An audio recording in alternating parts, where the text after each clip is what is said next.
Dr. Collier, good morning. Good morning, Rickey, Smiley, and we are no longer in Trump world, but the coronavirus is still working and doing what it does. 10.1 million cases in the United States. We're still averaging over 1,000 cases a day, 238,000 deaths. So the United States is the first nation worldwide since the pandemic to surpass 10 million coronavirus infections, and that number is growing. So on Monday, the U.S. President-elect, Joe Biden, is going to announce a 12-member task force. That's the date to deal with the pandemic. That will be led by former Surgeon General Vivek Murthy and former Food and Drug Administration David Kressler. So those individuals will co-chair this new coronavirus task force. And current Vice President Mike Pence is calling for a coronavirus task force meeting today for the first time in probably about a month. So hopefully now they're looking at this seriously and seeing the issues that we're going to have. You know, if you look at the Midwest, regions are just setting records on a daily basis with, everywhere from Texas to Dakota, Wisconsin, Iowa, Nebraska, just all over the country. The South and the Southern region comprises 43% of all cases in the United States since the pandemic began. So we are still doing more testing in the United States. We performed 10.5 million coronavirus tests in the first 7 days of November, of which 6.22% came back positive. So the positivity rate is creeping up. The last time the positivity rate was 6.17 in the prior 1 week. So we're going up.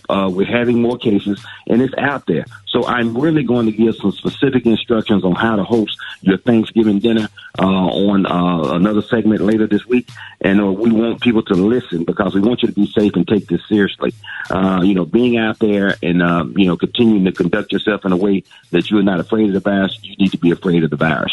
That's going to be the one time when everybody get their plates and go to their room and sit in front of the TV. It may even be, we may need virtual. Right.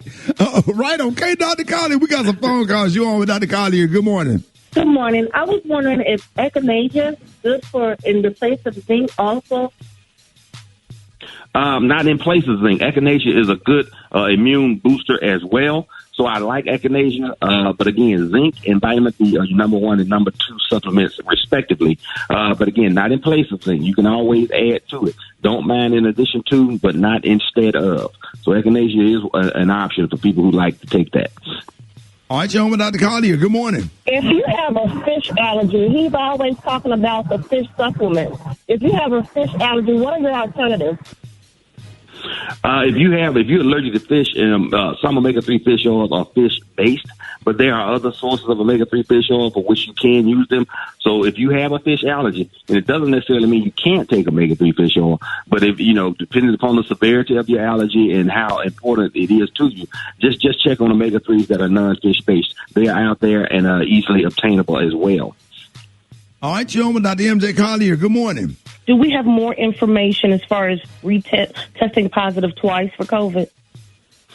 The information currently is you shouldn't be retested. If you test positive one time, then you may retest. You may continue to retest positive for an extended period of time. And unfortunately, a lot of employers have not gotten that word, and they want people to test negative before they'll let them return to work. That's not necessary because 10 to 14 days later, you should have antibodies. So I would get an antibody test.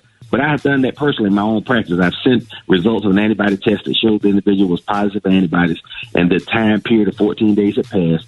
They should be able to return to work, but the employer refused to let them return back to work without a positive or negative retest PCR nasal swab.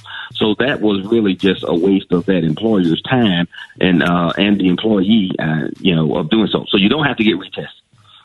All right, Dr. Collier, give them your disclaimer. Let them know. Okay. Yep.